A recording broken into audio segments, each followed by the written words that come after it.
think about this, especially in preparation for the high holidays, because it's really the only time most synagogues and most congregants get to hear some of the great choral music in most synagogues these days. If they hear it at all, it's going to be on the high holidays. We're very fortunate at Wilshire Boulevard Temple that we still get to hear that choir on Shabbat morning regularly in the sanctuary. But it's where some of our greatest music lives, and the choral music tradition is extraordinary in our synagogue music history. So today we focus on the number one, the greatest of all synagogue composers of choral music, Louis Lewandowski. You're all familiar with a couple of his compositions. Yes. The first one, of course, is his great setting of Psalm 150. All you need to hear is Hallelujah. Hallelujah. That's all you need to know, right? And there'll be others, his settings of Tovu, Hodo al Eretz. There's several settings we'll hear today that you may not be as familiar with of his compositions for the high holidays. But a little bit of background of Lewandowski. He was born in Germany in the middle of the 19th century. Born into the middle of the Enlightenment, right? Born into a family of means, a Jewish family of means. By this time, the Jewish community in major German cities had through the Enlightenment and all the politics of the day, had won some very important citizenship and very important political freedoms. They were now a well-established Jewish community, and afforded to them, at least in some measure, was they were granted openings into different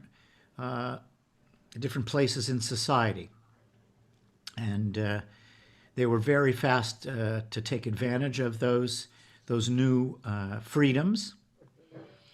And one of the things that the state did, in particular for the synagogues in Germany, this also extended to Austria a little bit later, was with these newfound, their newfound elevated status. You've got mail. Whoever has mail, you can turn off you can mute yourself. What came with those new freedoms was a responsibility. And the state wanted the synagogues to be worthy of their newfound status.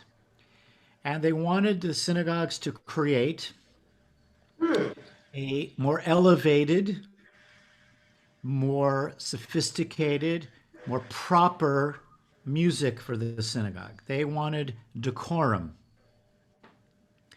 So in a way, what followed in synagogue music was in response to the external world and the demands placed upon it. In other words, we want your synagogue music to sound more like the church. Our musical traditions, not throwing yours away entirely, but we want it to be, elevated, sophisticated, and refined. And the first person they found to master that transition was Solomon Zulzer in Vienna. Zulzer was the master chazan and composer in Vienna.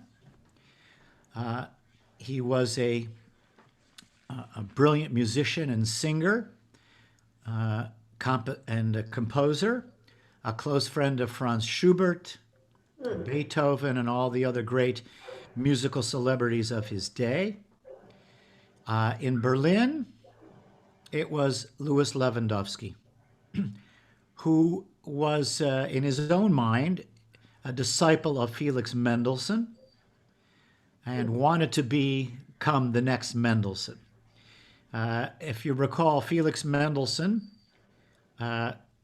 was born into a Jewish family. His grandfather was the philosopher of the Enlightenment, the Jewish Enlightenment, Moses Mendelssohn.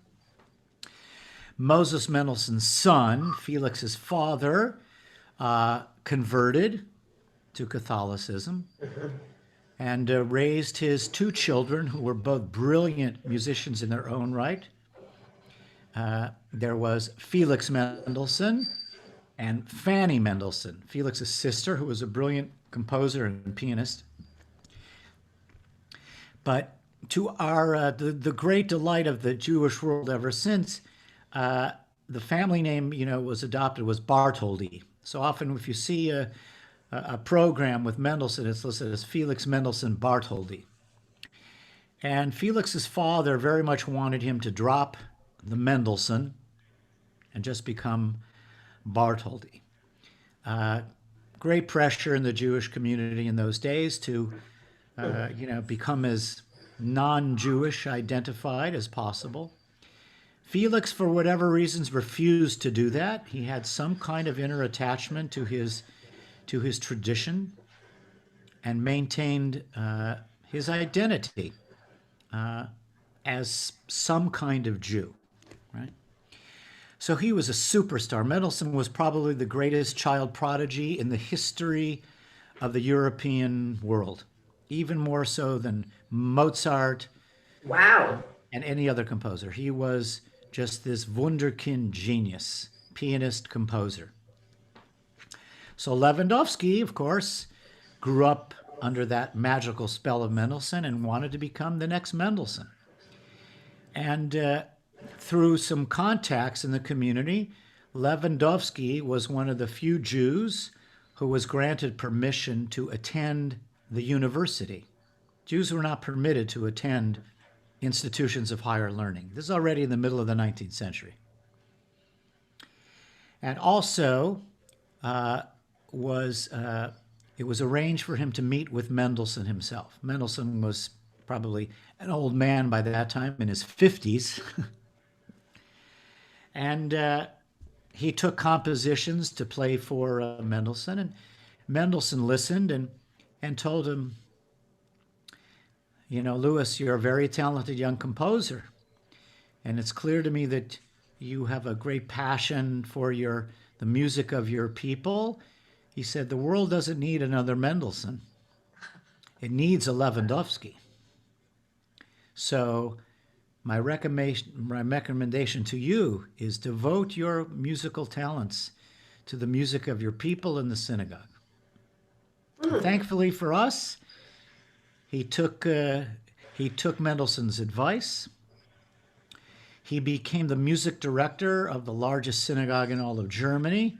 This is in Berlin, the Oranienburgstrasse Synagogue, named because that synagogue was located on Oranienburgstrasse, Oranienburg Street, literally, right? And they built this magnificent structure. For those who've never been there, if you can think of Temple Emmanuel in New York City, it was a cathedral. Its sanctuary was twice the size of Wilshire Boulevard Temple, seated 3,200 people with a massive pipe organ. Our sanctuary seats just under 1,700. So imagine, it was a massive cathedral. Lewandowski was not a cantor. He was a musician, composer, and was the music director of that synagogue. And those synagogues, as I mentioned, were now expected to produce music and present in their synagogues the highest quality music available. And he wrote hundreds of compositions for that synagogue. And the music of Lewandowski, of Sulzer in Vienna, and of another composer in Paris by the name of Samuel Naumburg, and others. They were all commissioned by the Jewish communities of those great cities, sponsored also by the state, and they published all of this music. Hebrew Union College bought the rights to all of that music many, many years ago, actually in the early part of the 20th century, and now they're republished and have been for years by Hebrew Union College. They're called the out-of-print classics. And all of them are still just facsimiles of the original publications. And a lot of them still have the Hebrew transliterated in German, German transliteration. And that music would be disseminated to all the synagogues in Germany and in Austria. In other words, every synagogue received this music. Here is what you're going to be presenting in your synagogues. So a federally instituted book of music for all synagogues. So if you went to a synagogue in Breslov or Hanover, you would hear the same music from synagogue to synagogue. Right? So there's a huge advantage to that for the Jewish world, meaning that wherever you went, you would feel at home. You would be familiar with all of the musical sounds. Much like our tradition evolved organically, all of our traditional cantorial chants and all the chanting of all the tradition, from synagogue to synagogue, you felt at home, right? So it was a powerful unifying force within the Jewish community. So Lewandowski went about composing all these magnificent compositions. And what you're going to hear today is probably about 6 of these great compositions. The choir numbered in excess of 70 singers. These were adults. Mixed choir. Okay, Lewandowski's choir was one of the few. Still in the more traditional synagogues like Wilshire, they were all male choirs. And they would use boys, younger boys, to sing the soprano and alto parts. But Lewandowski had the benefit of using a full 4-part choir settings. Right? And we're going to hear some of those compositions now. The first one is his very famous composition of Tovu. And you will hear choral music that sounds like Mendelssohn, no surprise, and others. Before we start this music, this first piece, what you see there is the great synagogue in Hanover, Germany. This recording was made back in the 1920s. And the soloist here is, as you can see on the screen, was Chazan Israel Alter. Israel Alter was one of the great cantors of the 20th century. He came to the United States. He was rescued out of Europe, came to the United States and taught at Hebrew Union College in New York for several decades before his passing. I sadly missed out on studying with him by just 2 years. He passed away 2 years before I came to the college. But what you're about to hear is one of the most stunning, grand voices in the Jewish world. And it's Lewandowski's setting of Tovu. So let's hear Cantor Israel Alter with this glorious choir.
Gorgeous. You know, I have to tell you, I had not watched the visuals all the way through, and You on mute, Don? Yeah, we can't hear you. oh, I'm sorry. Let me just turn my mic. I turn my mic away when the music goes because otherwise it picks up. My microphone picks it up and it distorts. I was saying that I had not watched the visuals all the way through, so I wasn't prepared for that. But I'm actually grateful that it's there because what a story all of that is. And you hear this, you saw such beautiful pictures of that synagogue, which also was larger than Wilshire Boulevard Temple. And this is in Hanover, Germany, right? And that too was, as you saw, burned to the ground. But thank goodness, what remains of that synagogue are more than memories, but it's music. It's music. Gorgeous. So that was the spectacular Cantor Israel Alter, who came from many generations of rabbis, Talmud scholars. This is a long, illustrious tradition, this particular family. And you also get the sense they were not in a hurry.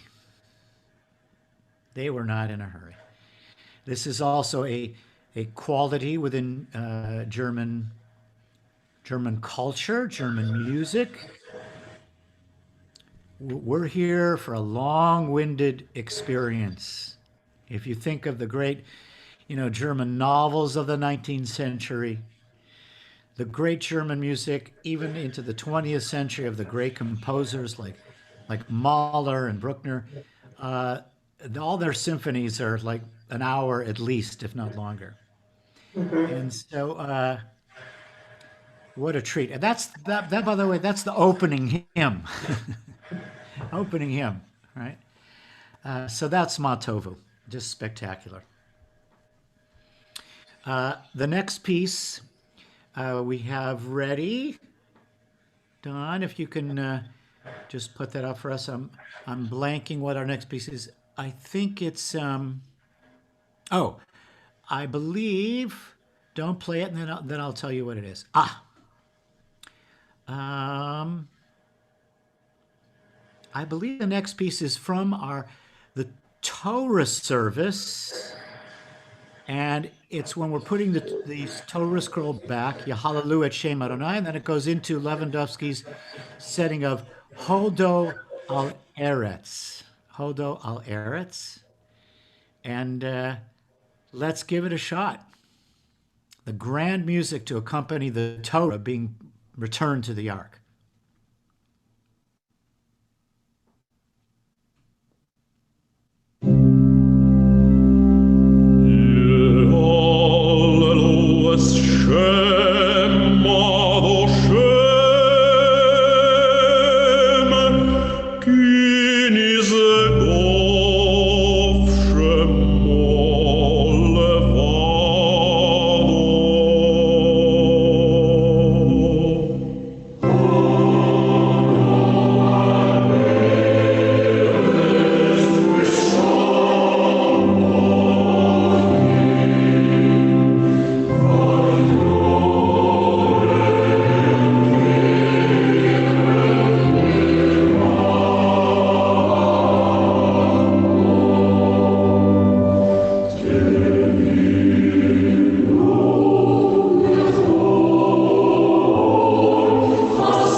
Wenn ehemals die heilige Lade mit den Tafeln des Bundes niedergestellt wurde an den Ort ihrer Ruhe, sprach Mose, der göttliche Mann. Yes, I don't know if any of you speak German, but I had no idea what he was saying. No. In any case, I'm struck by the fact that you can imagine the grand royal pageantry of these synagogues and the service itself. And the music, imagine, we're returning the holy Torah scroll to the ark. And of course, our Torahs are all adorned like royalty, right? We put crowns on them. They're adorned with silver breastplates, just like the king, just like the high priest, right? So it's as if it is the embodiment of God as king. And the music sets that moment so beautifully, and also it's very slow because we return the Torah to the ark reluctantly. We don't want to put the Torah back. We take our time, right? We're supposed to take it out quickly, right? It's the same idea as we have for Shabbat. According to halacha, to Jewish law, you can anticipate the beginning of Shabbat on Friday by an hour and 45 minutes, the rabbis argue in the Talmud, right? Because we want Shabbat to happen as soon as possible. So you can actually light your candles an hour and 45 minutes before sundown. However, on the contrary, on Saturday night, when it comes to Havdalah and the ending of Shabbat, no. You can't anticipate the ending of Shabbat. You have to wait until there are at least 3 stars in the sky. So we want Shabbat to last as long as possible. We want to take the Torah out quickly and embrace it and study it and chant it. We put it back with reluctance, and Lewandowski's music treats that moment with this beautiful, sensitive elegance, right? So that's Hodo al Eretz. Next up, Don, if you'll put that on the screen, I can see what I'm looking at. Let me just call up my emails for a second.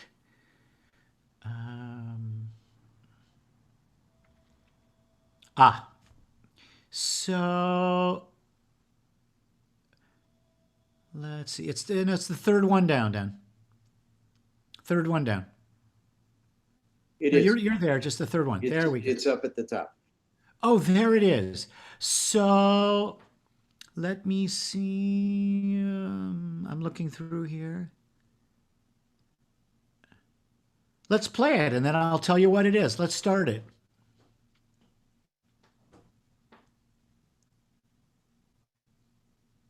All right, let's stop it for a moment. Let's pause that for a moment.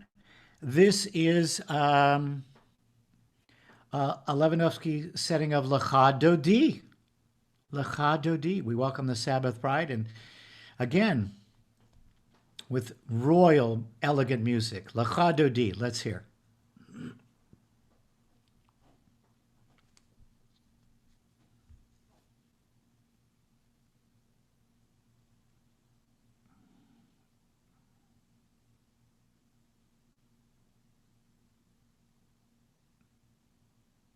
We have that, Don? I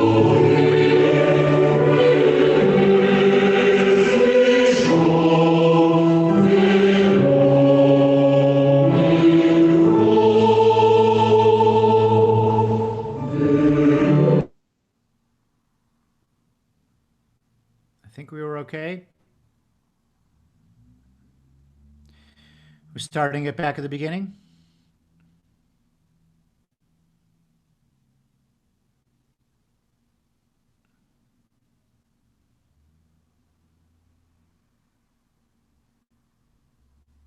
Hello, Don. Because I stopped and started and threw me way off. So bear with me. I got to get it back. Okay.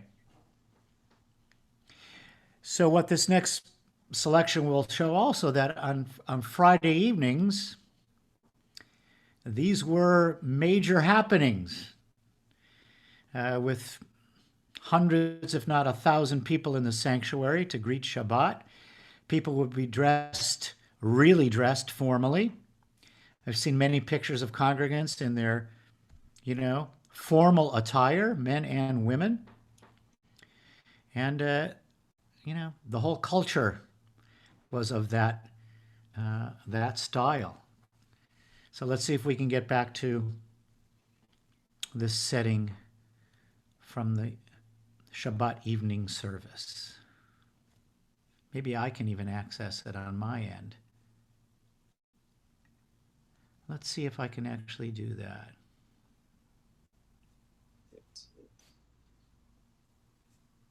I'm going to try. Oh, I know what this is. Forgive me. This is...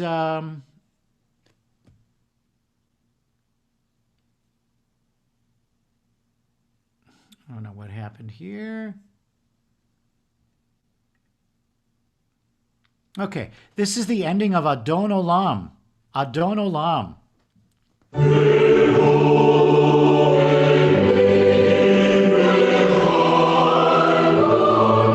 Hu Eli B'chai Go'ali.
Don, could you go back just for a second? I want to show everybody that tombstone.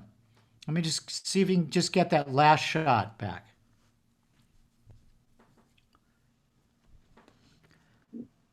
Yeah, it's worth looking at. Actually, So if you can fast forward through that, this is the tombstone in Berlin of Lewandowski and his wife. Yeah, there we go. Hold that right there if you can. I'll read the German and translate. Pretty impressive, huh? Unsere geliebten Eltern, our beloved parents, Louis Helen Lewandowski, right? Louis and Helen Lewandowski. And the reading underneath says, Liebe macht das Lied unsterblich. Love makes the song eternal. And in my office, years ago, I had a cantorial student who was on a choir tour throughout Germany. He went to that cemetery, took a photograph of Lewandowski tombstone and gave it to me, and I have that framed hanging in my office just as you walk up the stairs to go into the choir loft where the organ is. So whenever we get back to our temple in person, I invite all of you. We'll schedule a day and we'll come and take a tour of the choir loft and you can see that photograph. Thank you, Don. okay. What a beautiful message on that tombstone. Huh? Is that still So, standing? I'm sorry? Is that tombstone still standing? It hasn't been destroyed or? Oh, no. Totally. Yeah, it's in perfect condition. Cool. You know, look, if you think about what Germany did post-Holocaust Yeah. with respect to, its Jewish community, it's been, pretty extraordinary. So anything having to do with Jewry post-war has been received almost, holy status, Got it. despite the kind of resurgence of anti-Semitism we see going on there, and quite frankly, in our own country. But that tombstone is still in perfect condition to this day. So that was Adon Olam, right? And next up, we're going to hear a couple of his compositions from the High Holidays. The next one is a setting of a psalm that is traditionally sung as part of the Yizkor service on Yom Kippur. Enosh kechatzir yamav. We hear this at funerals as well. That, in the evening or in the day, we grow like grass. In the evening, it is cut down and withers. This is one of Lewandowski's choral masterpieces. It is a beautiful, deep setting of this text.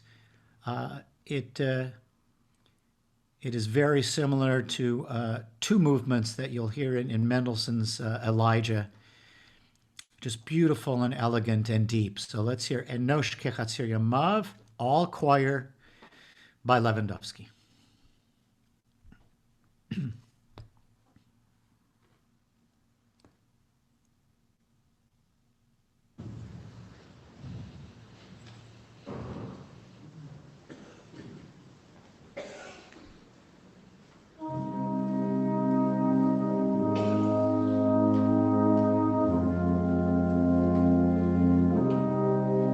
This is the University of Illinois Choir. Think about that.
Thank you, Don. Oh, if we only had applause in the temple.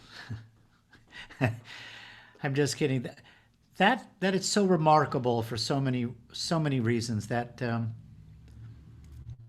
again, after that first piece and seeing the visuals of that great synagogue in Hanover being burned to the ground and making the comment that what still lives is its music. And here we are, in the 21st century, and a University of Illinois music department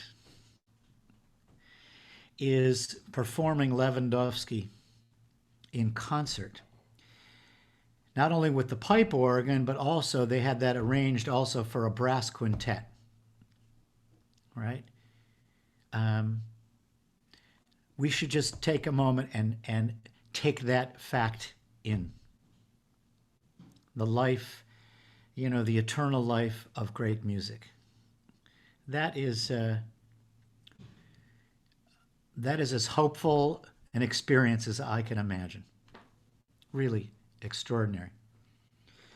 I would imagine that not too many of those musicians were Jews.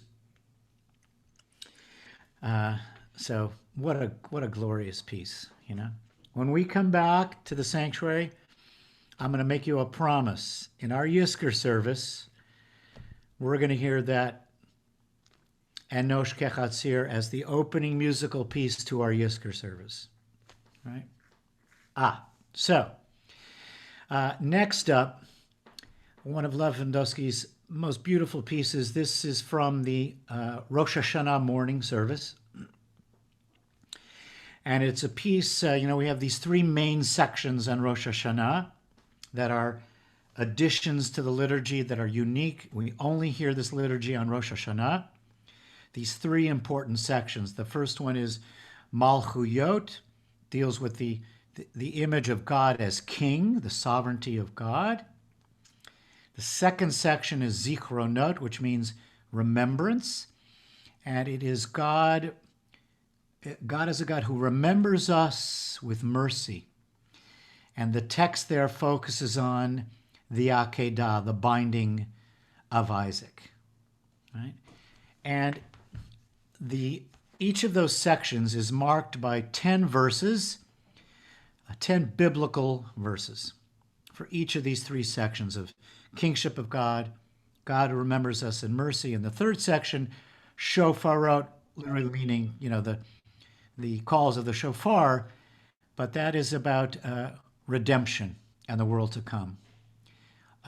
Each of those sections, the sages chose 10 specific biblical verses that address God in those specific images. So this piece you're about to hear is called Zacharti Lach, which means I will remember you. God is now speaking.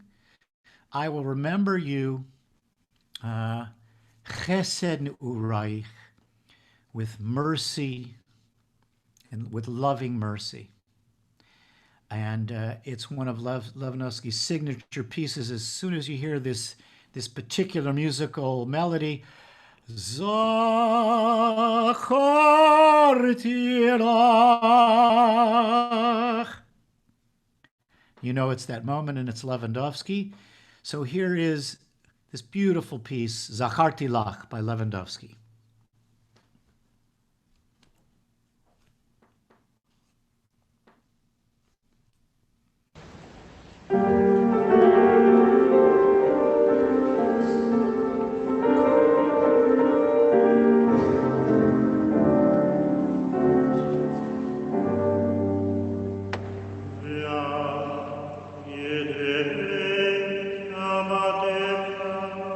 Nevi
That was stunning. Number one, I'm sure some of you noticed that this performance was in a church, which doesn't bother me at all. As a matter of fact, I think it's fantastic. Again, this is a recent performance. There is a Lewandowski festival, annual festival in Berlin. And this was part of that festival in major churches and a few of the synagogues that are left. Citywide Lewandowski Music Festival. 15 voices. The sound in that church is just beyond glorious. And I have to tell you, they performed that piece in exactly the right style of Lewandowski. All the tempo markings of Lewandowski were observed meticulously. And just how special, right? Beautiful.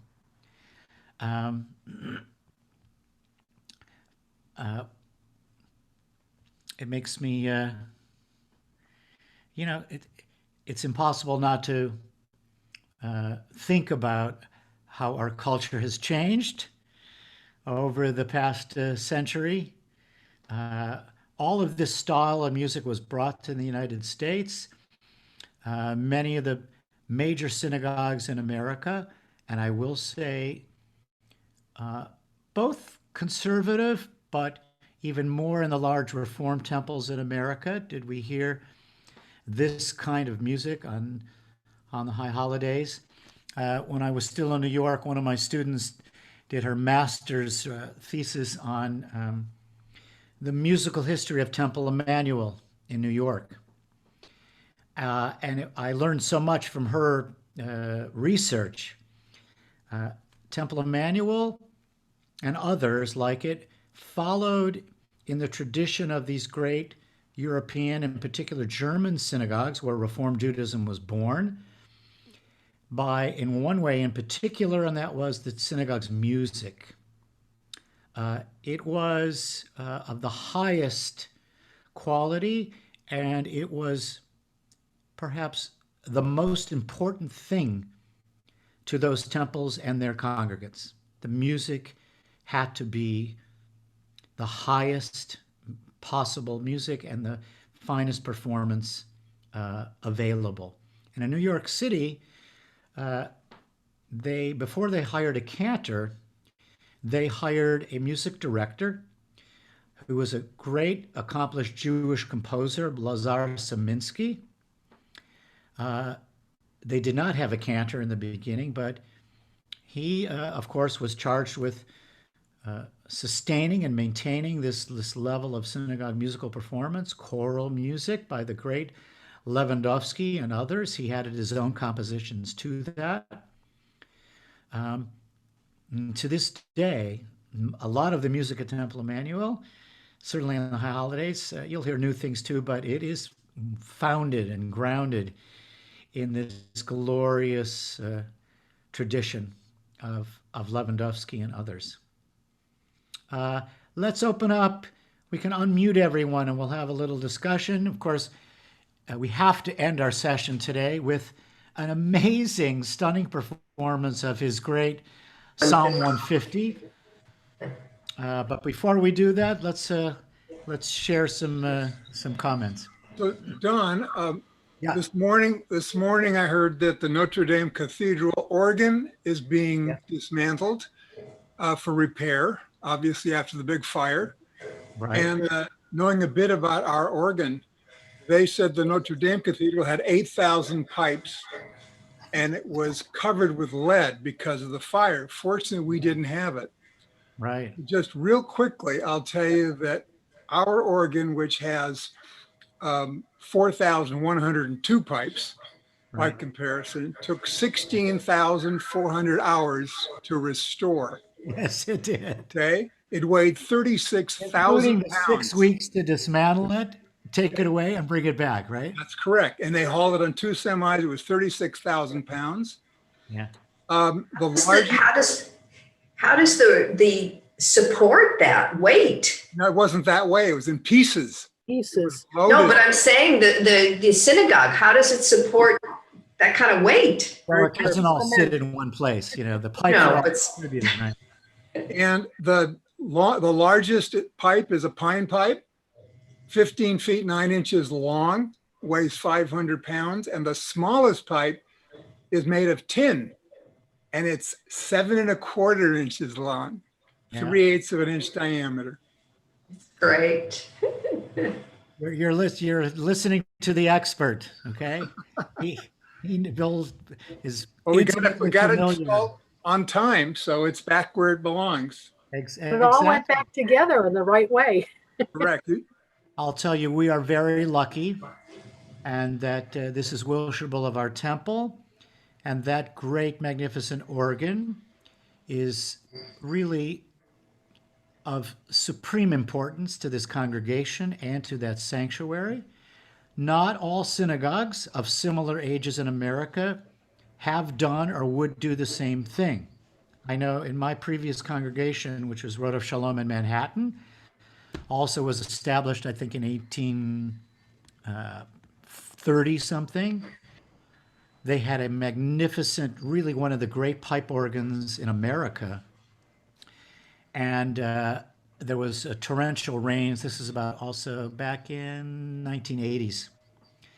They had leaks in the roof, severely damaged the pipe organ. And they made the, just in my mind, inexcusable decision to not restore it. It would have cost, obviously, you know, a lot of money, like ours did, right? Probably even more because it was so severely damaged. Ours was not damaged. But they elected to replace it with, you know, a very fine electric organ, which would go through speakers. But thank goodness we did not make that decision. And we Not have. the same. Do you know what happened after the Central Synagogue fire in New York? Central Synagogue still has its pipe organ.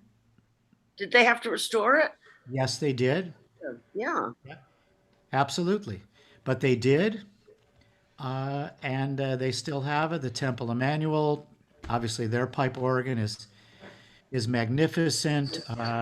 Some others, but many chose not to spend that kind of money restoring what for many of them by the 1980s and 90s, you know, they felt was obsolete. The music of their services, other than the high holidays, they weren't using the organ as much. So it's also a reflection of that and cost effectiveness.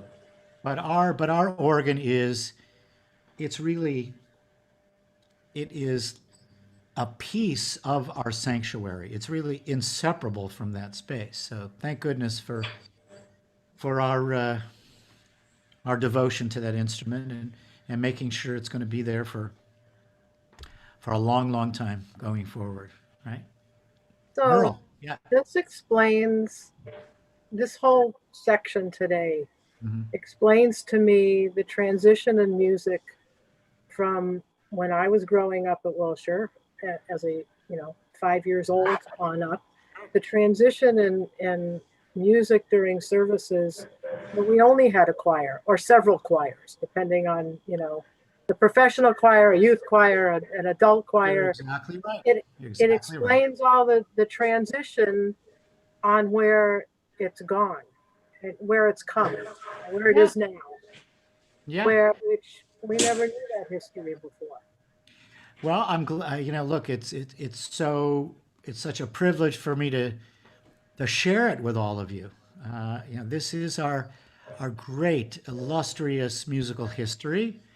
And look, as a cantor, I believe it's a very sacred responsibility of mine to maintain as much of that tradition as I can without, losing my job.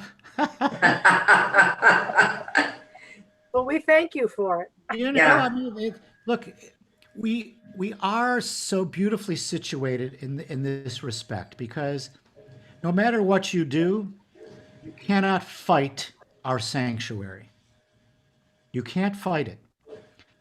And What do you mean, Don? in this sense, if we try to do like a soul sound Shabbat, like, Okay. most Friday nights with, 5 instruments, whatever they are, percussion, bass, woodwinds, whatever.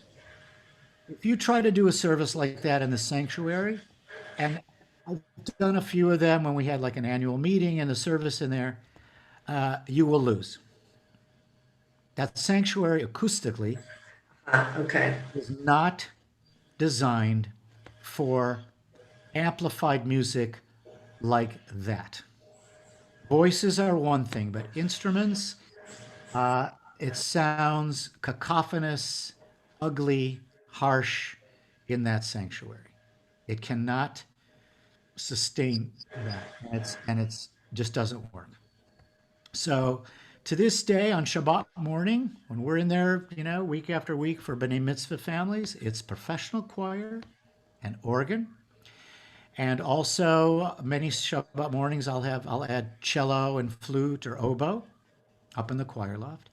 That's our Shabbat morning in that sanctuary, week after week after week. And I will tell you this, which is also uplifting.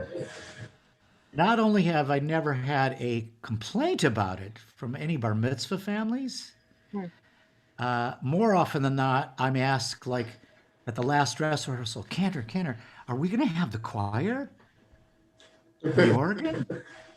I say, you most certainly are. And they're ecstatic. I'm going to have to go to services there. I didn't know you had all that. I'm going to have to go to services there too. I hope it's soon. Right? But that's a good thing. And look, we have to be honest too. Look, on Friday nights at the Irma's campus, when I came 21 years ago, first of all, we weren't even doing Friday night services there yet.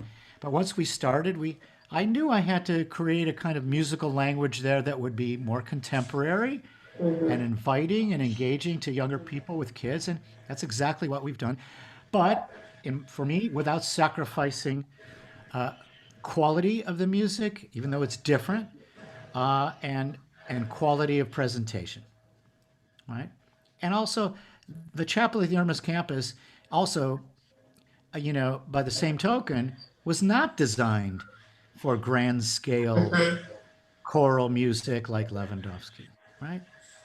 So you have to know where you are, what works there, what doesn't, and who your audience is, and that's where you start from. At least that's where I've chosen to start from. So again, we are very fortunate to have 2 campuses that have different structures and demand different kinds of musical presentation, and our members they have the opportunity to experience very full range of our musical traditions. And that's in that respect, I remember one weekend when I was at Rodef Sholem, we had a guest scholar in residence for the weekend, Rabbi Lawrence Kushner, not Harold Kushner, Lawrence Kushner, who's a brilliant scholar and teacher, Judaism and spirituality and mysticism.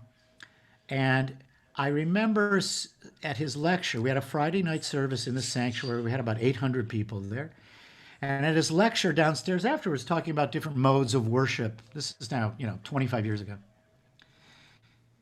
And they asked him about this. They said, look, up in your sanctuary, what are you going to do? If it were me, I would take an axe and chop up all those pews and create a totally different worship space. And after he was done, I went over to him and thanked him. I'm a big fan of his. I've read nearly everything he's written. He's spectacular, brilliant. I said, you know what, Lawrence, I take issue with one statement of yours. Your comment about taking an axe to the pews was really rather disturbing. I said, I knew what you meant. If we want to create new modes of worship. I said, but it's also very insensitive and ignorant, in a way, of these traditions of our past that built this place. And this community loves that tradition. You know? So it's not all one model in one mode. You know? Anyway, so that was that moment. But you know, We're very lucky. We have the best of two worlds. Right. And well, we people, absolutely people will do. say to me if I show up for services in one of the other sanctuaries, like, Right? you're from Arizona, why are you here? I'm like, because I needed to come for a weekend and have the services that I love. That Oh, they that's don't have in other places. I'm electing you to the Hall of Fame, to the Wilshire Boulevard Temple, Cantor's Hall of Fame. But it's true. For all Look, of you, it's a team and it's You know, incredible. right? Yeah, During for this the high holidays. right? I spent a lot of time the last 5 months looking at other synagogues' live stream of services, and let's just say that I'm a very lucky cantor. We're very And lucky to have you. well, thank you. The feeling is mutual. We are very fortunate. Sorry. So we're going to close today. Let's close today with this performance of Lewandowski's Psalm 150. It was recorded at I think it was the National Choral Festival, Jewish Music Choral Festival. And this is done I think in a hotel. In the lobby staircase, you have like 400 people there, all singing the Lewandowski Psalm 150. So enjoy. I will see you next week on Music Matters. And let's hear Psalm does. 150 carry us into the day.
Hallelujah, everyone. Oh my God. How about that? Right? Thank you. After COVID, we're going to all go to Century City Mall and reenact that experience. Have a good week, everyone. You too. Thank